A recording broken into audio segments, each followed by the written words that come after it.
वहाँ हम लोगों ने कई ऐसी चीज घटनाएं सुनी कि राम भक्तों को, निहत्थे राम भक्तों को गोली से मार दिया गया सरयू नदी में, उनको खून लाल लाल हो गए। हाँ, ऐसे तमाम चीजें राम आए हैं, कैसे है सब कुछ सरकार तुम्हीं से।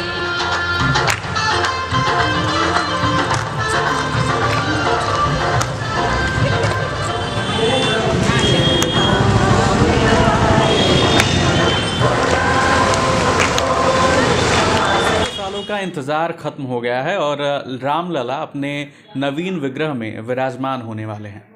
हमारे साथ कुछ कारसेवक हैं जो बताएंगे आपको कि आखिर उस समय 1990-92 का जो साल था, उस समय कैसी विभीषिका इन लोगों को सहनी पड़ी और क्या दुर्दशा हुई थी कारसेवकों को, क्योंकि लगातार उस पर एक प्रश्न चिन्ह उठा रहता है कि आखिर उस समय जो कारसेवक वहाँ पे बाबरी मस्जिद का जो ढांचा गिराने गए थे, उनकी क्या दुर्दशा हुई थी। इसके लिए हमारे साथ मोदनवाल जी हैं। बहुत बहुत स्वागत है आपका। और अभी राम मंदिर बन रहा है, बहुत सुंदर सा उनका विग्रह बना हुआ है। उस समय जब आप लोग गए थे तो क्या स्थिति थी वहाँ की? वहाँ की बहुत दयनीय स्थिति थी। तिरपाल में हमारे रामलला विराजमान थे। हमको तो ये कभी सपनों में नहीं सोचे थे कि मेरे देखने में रामलला का मंदिर निर्माण हो रहा है, क्योंकि 33 साल हो गया। हम लोग जिस समय 1990 में आजमगढ़ जेल में हम लोग गिरफ्तार होकर चले गए थे, वहाँ हम लोगों ने कई ऐसी चीज घटनाएं सुनी कि राम भक्तों को, निहत्थे राम भक्तों को गोली से मार दिया गया सरयू नदी में, उनको खून लाल लाल हो गए। हाँ, ऐसे तमाम चीज़ें देखने को मिली। हाँ, आज हमको इस बात का बहुत खुशी है कि हम अपने आँखों से रामलला का मंदिर विराजमान होने जा रहे हैं और उसको हम देखने जा रहे हैं। इस बात की हमको बहुत खुशी है। बस यही मैं कहना चाहता हूँ।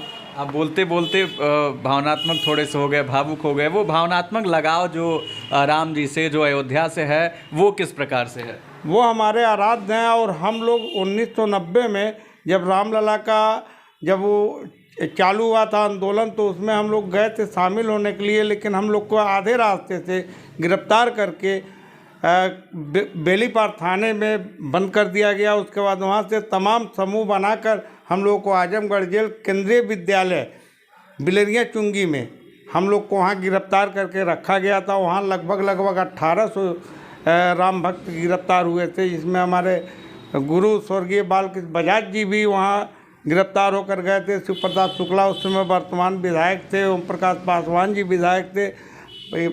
इस समय बहुत से तमाम लोग, हमारे मोहल्ले के कम से कम काफ़ी लोग गिरफ्तार होकर गए थे वहाँ पे। और हम लोग 1 महीना 13 दिन गिरफ्तार होकर आजमगढ़ जेल में बंद थे। अच्छा, जब आप वहाँ से आए होंगे तो आपके साथ वाले कुछ जो शायद गिरफ्तार ना हुए हो वहाँ पहुँचे होंगे, तो क्या विभीषिका उन लोगों ने बताया अयोध्या के बारे में? अयोध्या के बारे में जो जानकारी, चूँकि हम लोग उस समय जेल में थे, हम लोग को बहुत सी जानकारियाँ नहीं मिलती थी। लेकिन जो लोग हम लोगों से मिलने जाते थे, ताज़ा रिपोर्ट बताते थे कि जो स्थिति वहाँ की थी, हर कदम पे, हर क्षण पे पुलिस उनको एक आपराधिक तरह उनको पीटती थी, मारती थी, जो भी दंड दे सकती थी वो देती थी। ऐसी सरकारें भगवान ऐसी ना आवे जीवन में। ये हिंदू समाज के लिए कलंकित सरकार थी उस समय। बस मैं यही कहना चाहता हूँ। मेरा नाम दुर्गेश बजाज है। मुझको याद है कि मैं 9-10 साल के आसपास का रहा होऊंगा।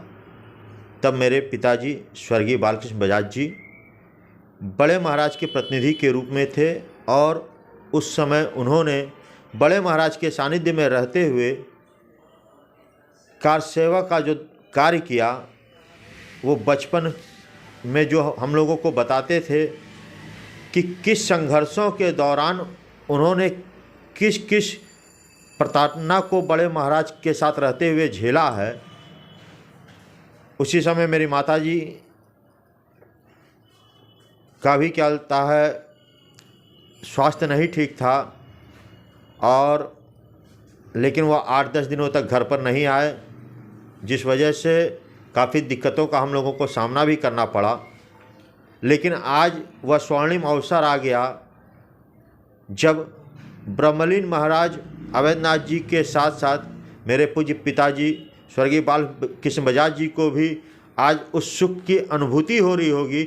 वह जिस भी देवलोक में होंगे आज वहाँ से उस स्वर्णिम अवसर को देखने का उनको सौभाग्य मिल रहा है। मैं डॉक्टर राजेश चंद्र गुप्ता, मैं पूर्व शिक्षक रहा हूँ। आज के दिवस पर आपके चैनल को ढेर सारी बधाइयाँ दूंगा, क्योंकि आप ऐसे पुनीत कार्यक्रम के लिए मेरे पास कुछ शब्द जानने आए हैं कि मैं अपने को शब्दहीन पा रहा हूँ, निशब्द पा रहा हूँ, क्योंकि वो भावनात्मक परिदृश्य और वो वातावरण भूतो न भविष्यत कभी भी ऐसा देखने को नहीं मिलेगा। मैं आपको सन 1992 की घटना बताता हूँ। उस समय मैं महानगर के विश्व हिंदू परिषद के सह मंत्री के दायित्व पर था और गोरखपुर विभाग के लिए कुछ तिथियां तय की गई थीं, जिसमें से 3 तारीख से लेकर 5 दिसंबर तक हम लोग अयोध्या में प्रतीकात्मक कार्य सेवा में रहे। और सबसे अभिभूत करने वाला क्षण कल 22 तारीख का होगा। इसका सबसे बड़ा परिणाम यह देखने को है कि जिस आंदोलन में हम लोग सहभागी बने, जिस आंदोलन को प्रत्यक्ष हम लोग देखे और उस समय का जो प्रताड़ना देखे, उस समय की जो तानाशाही देखे, और आज उसकी जो परिणति हो रही है, जिस रूप में हो रही है, भव्य दिव्य अलौकिक, पूरे विश्व में ऐसे मंदिर का निर्माण हुआ है जिसमें कल श्री राम का प्रवेश होगा। हम अपने को धन्य धन्य पाएंगे। धन्यवाद।